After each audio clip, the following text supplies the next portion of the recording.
د حدیث چې دی ډیر زیات مهم او ضروری دی او خاص کر به زمونږ د اکثر پښتنو دپاره. د عائشه رضی الله عنها نه پوښتنه وشوه: ما كان رسول الله صلى الله عليه وسلم يعمل في بيته. رسول الله صلى الله عليه وسلم به په کور کې څه کار کو؟ نو عائشه رضی الله عنها ورته وفرمایل: كان يخيط ثوبه ويخصف نعله ويعمل ما يعمل الرجال في بيوتهم.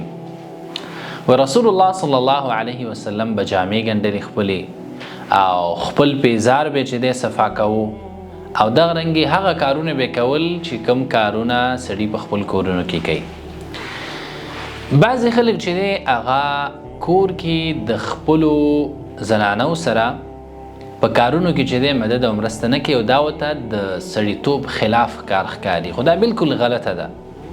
دا بالکل د مروءت او د سړیتوب خلاف کار نه دی، بلکې زمونږ ګران نبي صلی الله علیه وسلم به هغوی به د کور په کارونو کې د خپلو زنانو سره چې دی مدد او مرسته کوله.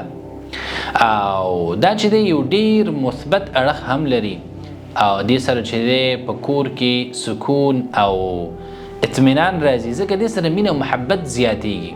نو که ته غواړې چې ستاسو په کور کې مینه محبت وي مابین د دوه د ژوند شریکینو مابین کې، نو بیا چې دی یو بل سره مرسته کوئ د کور په کارونو کې، دا بالکل د مروءت او د سړیتوب خلاف عمل نه دی.